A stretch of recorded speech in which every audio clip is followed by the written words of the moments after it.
Hello and welcome back to the Metasploitable tutorial. In this video we're going to talk about this service here, MySQL, on port 3306. This is the default MySQL port. Go ahead and see what you can find out about this one. Maybe do some more poking around on the virtual machine, on the Metasploitable virtual machine, to find out more information about this and see what you can get from this port. Pause the video.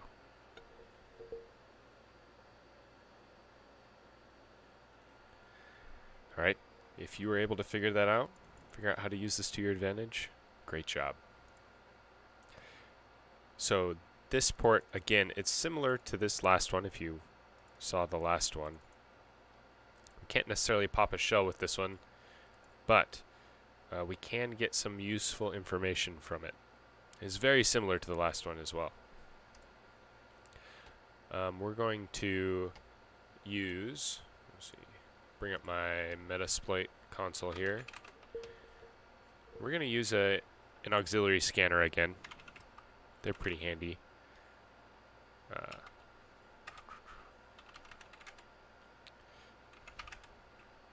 We're just going to try and get the version.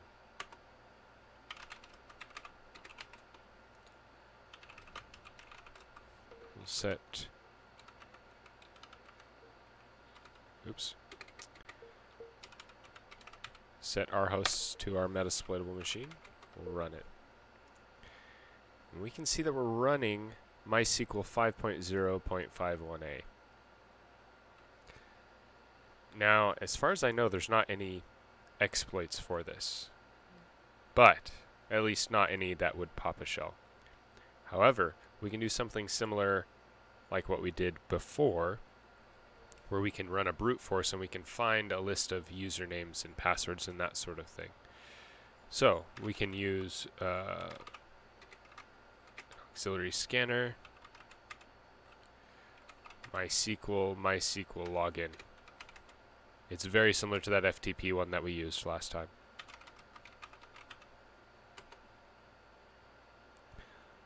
Actually, it's almost identical.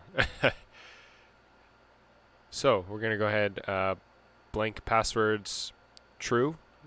We'll leave it on just to see if we've got some, maybe something useful in there.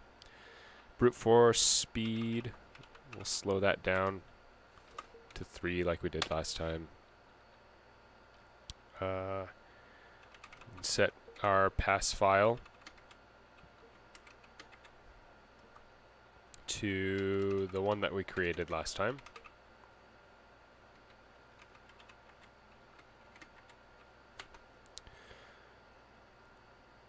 We have to set our hosts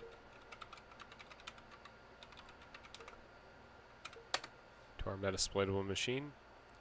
Our port is already set correctly for us, 3306. Stop on success, we'll leave that as false because we want it to go through all. Username root, I guess it's got a username in there too, but we'll also set user pass or a user file to the one that we created earlier.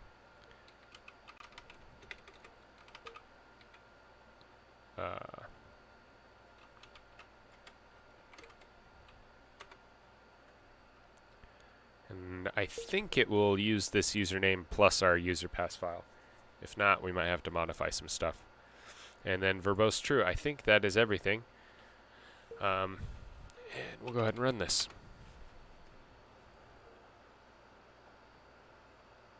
And we can see we already have a success up here with root. So when MySQL is misconfigured, sometimes you will get usernames without passwords. And I mean, if you can have root without a password, that is ideal. But yeah, up here already, you can see we have a success root with no password. So that's very useful information, and that is very insecure. Now let's see if we've got any more succeeding.